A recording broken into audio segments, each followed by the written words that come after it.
Pregnant to Russia. Pregnant to Russia. Pregnant to Russia. Pregnant to Russia. Pregnant to Russia. Hey, this Beer. The Scam.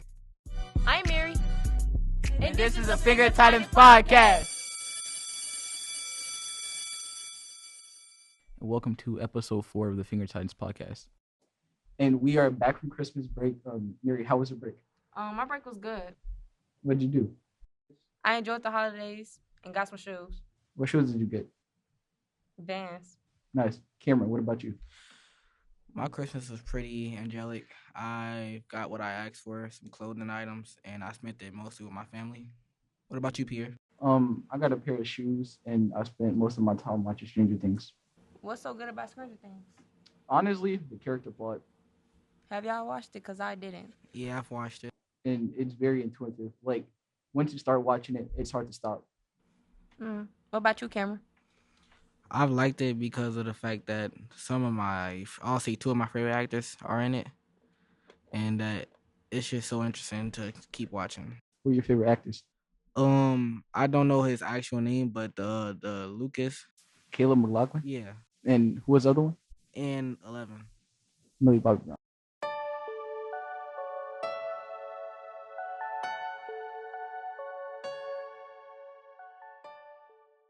To catch you up on both local and school news, Fenger will be having our sneaker ball, and for JOTC, we'll be having our military ball, which will be April 10th. In Fenger Sports, our basketball team just wrapped up an amazing season, but unfortunately lost in the third round of the state tournament. Our track season is about to start up, and our wrestling season just finished, and we had a great season. And in our next segment, we have joining us is senior wrestling standout Chris Smith. Chris, you want to introduce yourself? Thank you for having me. How do you think our season went? Not too bad. I mean, we're on a come up. The coaches really is teaching us. Win's not there yet, but I can see them in the near future. You got any achievements yourself? Yeah, I placed 3rd in city, 3rd in sectionals, made it to regionals. Wrestling, what could you say is the biggest thing that you can take out from the experience?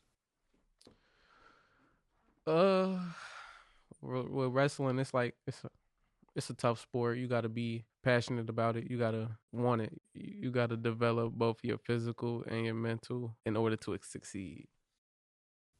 During your tenure at Fenger, what would you say is the biggest win you took part of? Probably my last match in city, where I had to go against the kid at Lane Tech. At first he was winning and couldn't really do nothing, but my coach gave me a good little pep talk, and I ended up pinning him, winning 3rd place in city. Congrats on that. Thank you. Do you plan on wrestling in college? I'd like to, if I could, yeah. So how do you think the program is going to go on for the future? It's hard to say, but they got a good coach, so I mean, I know the program's in good hands. So I'm optimistic about it in that sense. As a second semester senior, how was your experience at Fenger overall?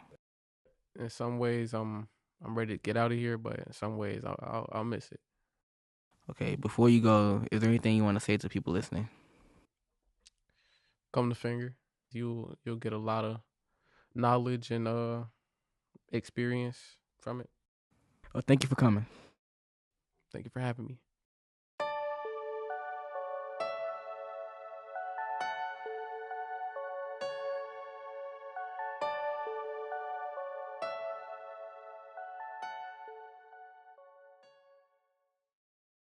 Here, as it being Black History Month, we wanted to talk about lesser well-known African American figures who we felt that we wanted to acknowledge. Cameron, do you have any African American figures? One African American figure that I want to bring up would be Harriet Tubman. I feel like she's a very important role. What she did is always talk about my mom, and she always made sure that I knew how important she was. And I feel like as a person to be like to do those stuff, or what happened back then, and to have such a clean mindset and to help everyone that she could is just moving to me. Mary, who did you pick for Black History Month? I picked Shirley Chisholm. She was the first Black Congresswoman, and also a quote that I liked that she said, "If they don't give you a seat at the table, bring in a folding chair." Another quote that I like when she said, "We must reject not only the stereotypes that others hold of us, but also the stereotypes that we hold of ourselves." But she inspires me because her life is an example of overcoming challenges regardless of what life puts in front of you. Well, an African American figure that I wanted to talk about was Fred Hampton. And if you don't know who he is, he was a part of the Black Panther party, and he was killed at the age of 21 by the CIA in his home because of the Jim Crow laws and the racial infractions in the United States, particularly Chicago, that he tried to break, and he tried to basically have equality for every race and minority.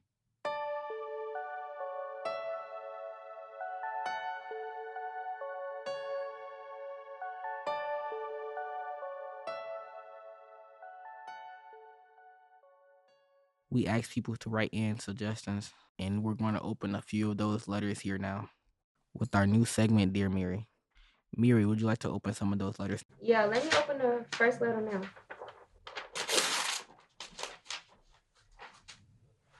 Dear Miri, my boyfriend don't pay no attention to me when he's on the game. What should I do?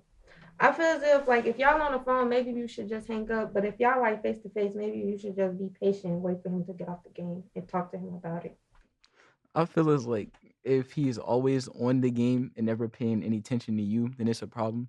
But like if he's on the game and let's say his mic is muted, but he's talking to you, I feel like it's not really an issue. But if he's constantly on the game, then I feel like you should talk to him about it. Yeah, I agree with what Pierre said because if you're on a game and like say if you're in a party, right, you mute yourself and you're talking conversation with her, you should be happy that he's muting his friends to have a conversation with you while playing the game.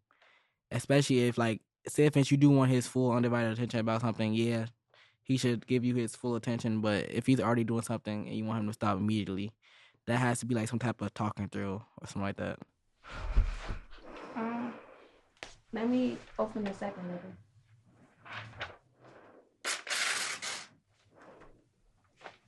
Dear Miri, my girlfriend wear clothes I don't approve of. What should I do? Well, if your girlfriend wear clothes that you don't approve of, I feel as if like you should talk to her about it. But if she keep doing what she's doing, maybe y'all not meant together, or maybe y'all need a break or something. Well, if you're not approving the clothes she is wearing, then and you talk to her about it and she still doesn't change it, well then she's just not the right one for you, honestly. Yeah, what I'll say about that is that if you don't approve of the clothes that she's wearing, say if it's just showing too much skin, and you feel like if you're uncomfortable with walking out in public with her, and you talk to her about it, and she does not improve or like respect your wishes, then you gotta either talk about it, therapy, or just get rid of the relationship. Okay, I'm finna open the last letter.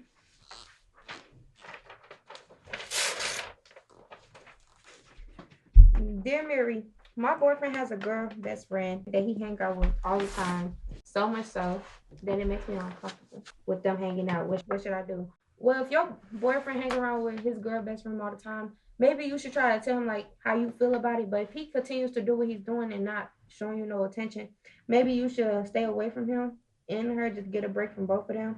And if he still don't notice you after that, just break up with him.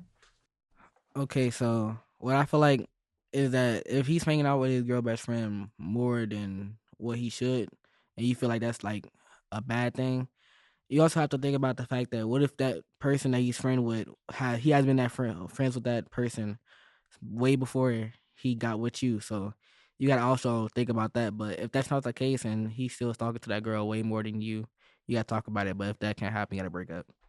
I feel like as though if you like him, then you gotta like him for who he is and not who you want him to be. And if he has like certain friends that you don't like, talk to him about it. But yet you still have to respect the fact that there are friends, and if they're acting like they're in a relationship, then you have to talk to them about it as well. But if they don't change that, then you got to break up with them. Cameron, you said that maybe they've been friends for a long period of time, but that don't get no reason to act the way they act. I should still be able to set boundaries. Well, yeah, I should be able to still set boundaries or tell him how what his girl best friend doing.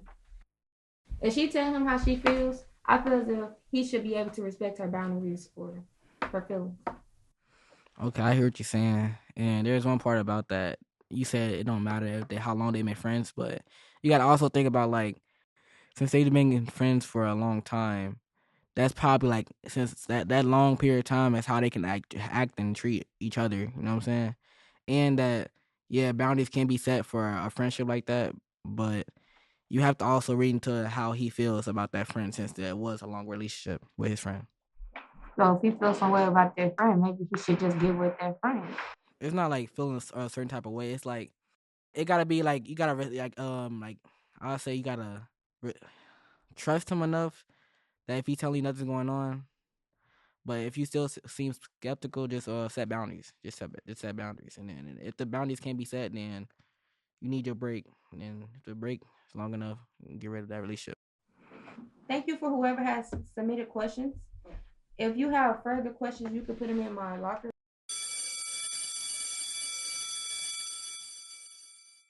In doing this month's Finger Spotlight, we will have Cam reviewing The Foreigner. The movie I am reviewing today is The Foreigner, starring well-known action star Jackie Chan and Pierce Brosnan of Remington Steele fame.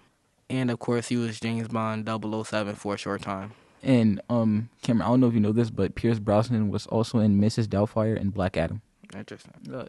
Cameron, what's Remington Steele? I've never heard of that. Remington Steele is a old TV show before our time that I had to look up. All right, thank you. So the reason why I chose The Foreigner as my movie of choice is because I like action and fighting movies, and Jackie Chan always bring that fight out in a movie. So that's why I wanted to choose that movie. And I like movies that fall into the revenge action genre. Please tell me what you liked about it and what it brought out to you. I have watched The Foreigner. Yeah, and what I liked about it was one specific scene where Jackie Chan was dressed as a maintenance man, and he had to like fight like 5 different people inside of an apartment, and the way he just handled those people with ease and precision is just immaculate. Honestly, he's one of my favorite action movie stars and movie stars in general. I do have one question. How do you feel about the plot? Do you feel like when the terrorist attacked his daughter, do you feel like anything other than that could have happened for him to be like all upset and wanted his revenge? I mean, in some situations where instead of his daughter, it was his wife or someone that he looked as very close to him, I feel like that would have sparked a rage like that. But it was a very good movie plot, and I feel like it's something that we can almost connect to when it comes to taking revenge to those who hurt us or did something to us, and then some people just go crazy. So, Pierre, do you give the movie a thumbs up or a thumbs down? I most definitely give it a thumbs up. It was very intriguing, and if you like Jackie Chan or Pierce Brosnan, I don't see why you wouldn't have a good time enjoying the movie. And it's also you can put on if you're just by yourself or you're trying to watch something with family or friends. So, would you rewatch it? Yes, most definitely. I do recommend this movie because it moves me because I don't always like these kind of movies, and this one I did. So I'd give it a thumbs up, and I recommend you to look it up on Pluto and give it a watch. Thumbs up.